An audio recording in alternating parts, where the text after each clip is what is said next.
I'm here at the Gran Turismo World Series in Berlin, and in 2 hours time I'm going to be racing there on the stage. The lights go green and we go racing here. But racing on the main stage was reserved for only those who made the final, so our first mission was to make it out of our group and qualify for that. Outside in the atrium, it was time to see which of the rigs would be ours. So we've just been assigned our rig. There are 1, 2, 3, 4, 5, 6 of us in this first group. There's going to be a number of groups. We're going to have to progress through this to get into the real thing, which is going to be on the stage in front of a live audience. This is what we've got here. We've got a massive, same size screen as the guys will be using on the stage. We've got a Fanatec DD Extreme, partners of Gran Turismo, so fairly standard stuff here. But what isn't fairly standard, and something that you guys won't think about, is this actually does not have a load cell pedal. It's stiff, but it's not a load cell, and that's actually what they use out on stage as well. None of these pro drivers, contrary to popular belief, actually use load cells. But yeah, that's enough of this talking, because I've got to get out on track. I've got to get through this group. It looks like, on the screen, that it is a Red Bull X 2019 at Nürburgring GP. I thought it'd be something different, to be honest. So obviously we haven't had any practices, so we're going to be going straight in. So it's going to be full try-hard mode to, as I say, get ourselves out of this group so that we can progress to the stage and race in front of everyone. So it turns out we're not actually in the Red Bull 2019. We are in the new VGT that we weren't allowed to talk about. And we've actually got some overtake, I think. Where's the braking points? It's so difficult with these cars, because obviously we've never driven them. It's a brand new car. So we've got no idea what the actual grip levels are. So not only did I need to get used to a brand new car, but I was also in a brand new, entirely unfamiliar rig. The pressure was on already, as I had a lot of learning to do in this short 20-minute qualifying session. 153. The problem is I can't see where everyone else is. So I'm just gonna have to kind of inch out and have a look and see what everyone's doing. Isaac, how are we doing? Are we safe here? Okay, good. You wouldn't lie to me, would you? So we've done 3 laps now. Our best is a 50.7. Again, I mean, Isaac tells me that everything's okay. Not sure if everything's okay, so we've just got to keep pushing. We've got 20 minutes here, which should be like 10-ish laps, something like that. So we're about half, well, we're only 6 minutes in, but I reckon we'll get probably maybe 10 laps. So I've got to keep pushing to make sure that we get the best time as possible, so we start on pole. I need to get that second win. I won the Pro-Am with Igor. But no disappointment for Rory Alexander and for Igor Fraga out of the final corner and across the line to win the Pro-Am final at the GT World Series Showdown. Like the first attempt, completely fluked it. Got probably one of the best drivers ever to play Gran Turismo. And then since then, things have gone terribly, terribly wrong. So I really want to get that monkey off my back and somehow get a second win. There we go. That's a bit better. 49.147. Whew. Oh. Yes, man. You weren't up on that one anyway, were you? No, it's fine. No, it's fine. Isaac was telling me I was all right anyway, so. So we got a 147.901. Who was 6 inches taller than me. So, sat in the seat up for 20 minutes. Okay. Right, let's see what's going on. After the 20-minute session for Group 1, the group that I was in was over. We were taken straight through to the main arena to see the real-life version of what we'd just been driving in. So I've got to be quiet because they're doing rehearsals right now. But this is the car that we've literally just raced, that we've been doing at the Nürburgring GP. It's the Opel GSE concept car. It looks pretty cool actually, and we can actually go up and have a look at it in a bit more detail. So as with all these Gran Turismo Vision GT cars, right, they're just OTT with the design, and they 9 times out of 10 they look mega. And yeah, this is one of the ones that looks absolutely mega. Yeah, just all of this. Don't know what you'd see out of those too much. That's cool. So the Opel Corsa Vision GSE, I think is the actual wording for it. Huge like carbon struts as well. When one of these cars just comes to the game and you don't see it in person first, I don't think you really appreciate it. When you actually see something like this in, like, I say 3D, you know, in real life, it just brings it to life a little bit and gives it a bit more meaning. Yeah, as I say, it looks mega, looks super extreme. God, it's like a bucket. I think he's going to make the steering wheel move. Does it come to me? That's pretty cool. That's cool. And yeah, nice. What will be interesting is how this goes from real life into the game, and how well or how much detail is in it. Like, is it literally going to look exactly like this with they've got a little rocket button here? You see that? Everything down here. Be interesting to see how much that comes off in the game itself. But yeah, pretty cool. I've never sat in a VGT car before. But whilst checking out the newest car to arrive on Gran Turismo 7, in the back of my mind I couldn't help but worry about the fact that someone from another group could be setting way faster times than me back on the rigs in the atrium, so it was time to go and check on them. Okay, so we've just had a look at the Opel Vision GT. We're going to come back now and see how Group 2 are getting on, and see if any lap times are standing out. So we've got one here, 49.2, that's pretty good, and I've just seen, concerningly, 47.0.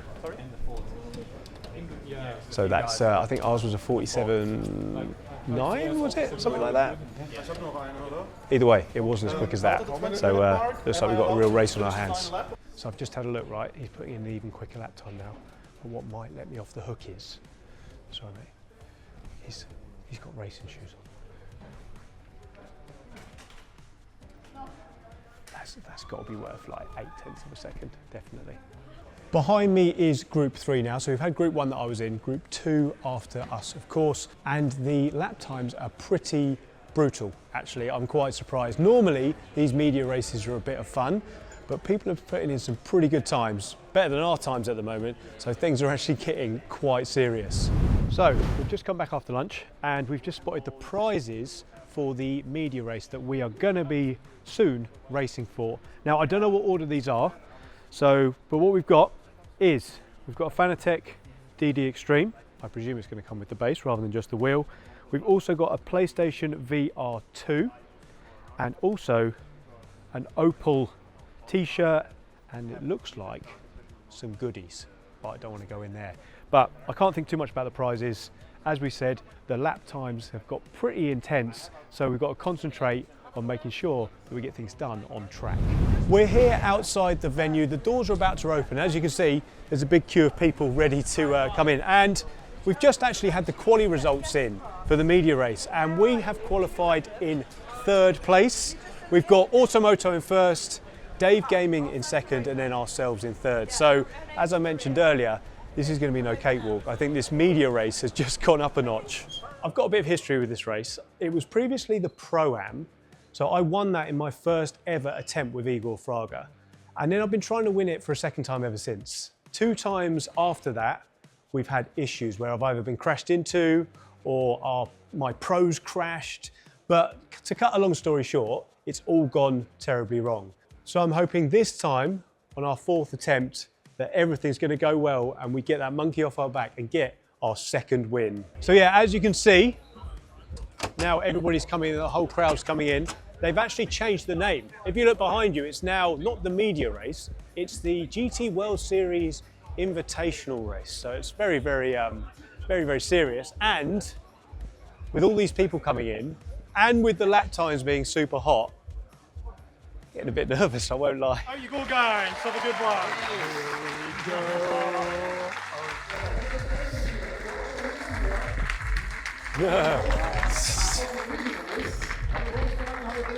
Some fierce competitors, a few names that we recognise. Andrew Evans from GT Planet, Rory Alexander, here he is here.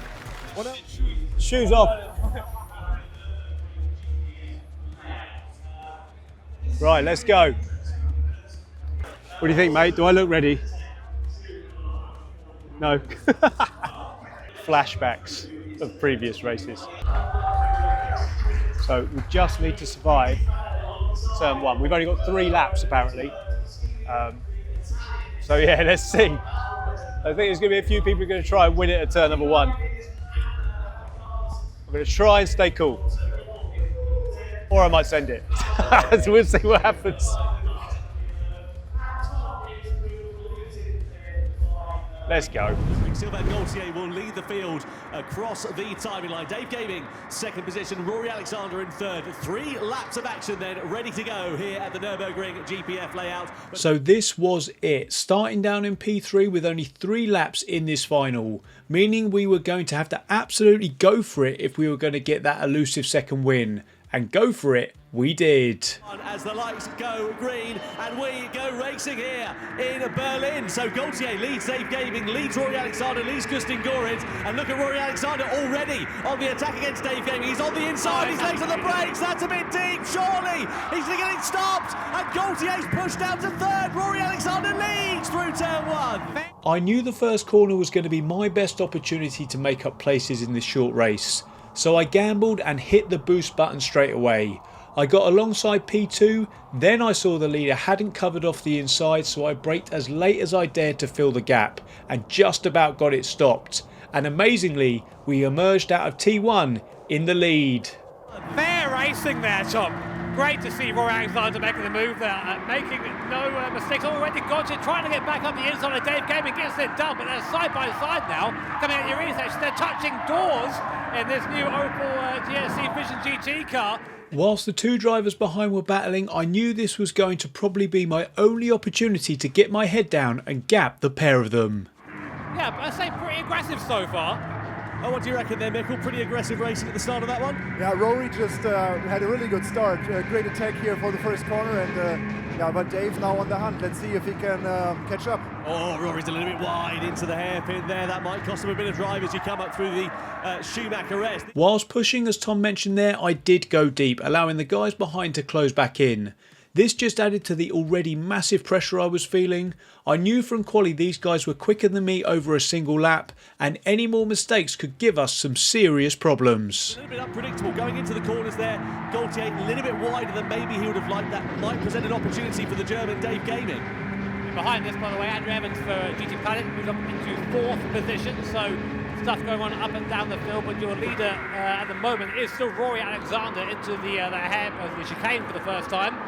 Then, after going deep again into the final chicane, the serious problems I was worrying about suddenly became reality. Well, P3 for Dave Gaming here, as look at this, as Gaultier's all over the back of Rory Alexander like a bad rash. He's going to be using the boost as we come down the start-finish straight. Alexander knows that, goes for the defensive line then, but is it going to be enough to hold the charge of Gaultier, who switches to the inside, down to the first corner, the gap's there, Gaultier's to the inside, does he get it stopped in time? Alexander goes back through, and back into the lead. Rory is back through, and up in front at the start of the second lap. It's a little great for Dave Gaming behind, because now he's got a chance to get back into this fight. Any sort of momentum has gone for the front two now, and it's a 3-way scrap for that lead. They want that PS2 top is what they want, isn't it? After that scare, my heart was beating out of my chest. 2 mistakes from me on that opening lap had invited P2 and now P3 back into the fight. Despite everything that was going on around me, I needed not to crack and focus on bringing this home. I mean, the car's amazing, right? This Opel I Love hot hatches looks great. Yeah, really is a wonderful concept. So coming through into the hairpin, this is where Rory went a bit wide last time around. I was afforded some slight relief there as I managed to get the Dunlop hairpin right that time round. Next up was the final chicane, where last time around I got it so wrong it briefly cost us the lead. For the drivers at the moment, it'll be Rory Alexander that'll be going home with a Fanatec steering wheel, but there's still about a lap and a bit remaining of this one for the order to change. What do you say, Tom? Going down the straight one more time. Great opportunity to slipstream here. Dave Gaming starting to fall off the back a little bit now, so this might turn into a 2-way scrap between Gaultier and Alexander into the chicane. This is where Rory was a little bit weak last time, and with the French competitor got a little bit closer. So again, same again, weak for that last chicane, and Gaultier is now back in the fight once more. So this was it. Just 1 lap to go between me and that second GT live event win. As was apparent by the look written all over my face, I was exploding with both pressure and nerves. I had just 3 miles left to hold on, but P2 was less than 1 second behind. Down into turn 1, Gaultier's late on the brakes. Big closing speed, slides it on the apex, loses time, and that might open the door here for Dave Gaming as well. Either way, it's cost Gaultier about 3 or 4 tenths of a second. I was certainly aware of the mistake behind me there, but I was still haunted by the ones that I made on lap 1 at the hairpin and the final chicane. I knew now the only person who could beat me was myself, and I was determined to get those corners right here on the final lap and not throw this away. Fingers crossed still for Dave, but if the others are clean, I don't see a chance. It's such a short race. I tell you what though, Gaultier is still not out of this one. About 8 tenths of a second. That's within slipstreaming range as you come through to that long back straight and in towards the chicane. So there is an opportunity for Gaultier to close up. It all depends on the run that Rory Alexander gets through this middle sector, and crucially how much boost he's got left in that car as well, because you've got a deployable amount of boost per lap, but if you've used all of it up and Gaultier has saved it, then that might be enough of a chance for Gaultier to close up as we come through in towards that final chicane here. As we were getting closer and closer to the end of the lap here, I couldn't help but keep looking over to the rig next to me to see what was going on with the 2 behind. Rory's got a second lead, but we know he made a mistake that first lap.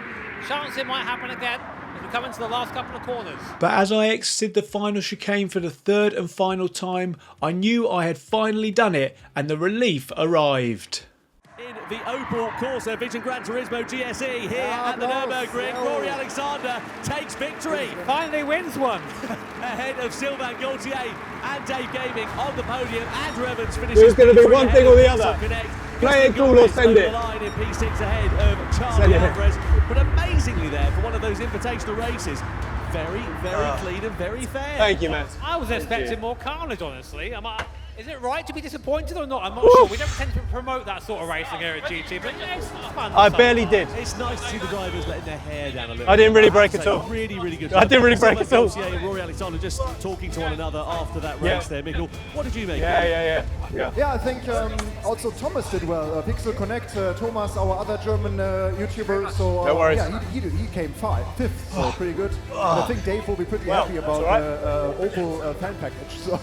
Yeah, no doubt about it. I'll tell you what, let's go over and chat to Rory Alexander, who's just getting his shoes on. Hey, mate. Rory, hello, mate. Well done. You finally won one. I know. I won the first one ever with Igor, but Igor carried me, and I've had a nightmare ever since. So I did a Super GT and just sent it, and then it paid off. So maybe that's the way to do it. I'll be honest, I thought you were going to end up in Adenau, how deep you were on the brakes into that first corner, so fair play. Yeah. He asked, when did you brake for turn 1? And I was like, just didn't really. Just didn't. What's it like to drive though, that car? Looks like good fun. It's actually really good. There's a sketchy history of VGTs with handling, but that handles fantastically, especially on those mediums. It's a great car. Did you find the boost button all right as well? I did, yeah. I was saving it though. I needed it for that last lap because I knew they were coming. I did have a sneaky look to see how much the guy next to me had, and we had to keep that in our pocket, but it worked out in the end. Well, many congratulations, Rory. Thank well you. done. Appreciate it, mate. Lovely job. Rory Alexander, the winner of the Gran Turismo World Series Invitational here in Berlin.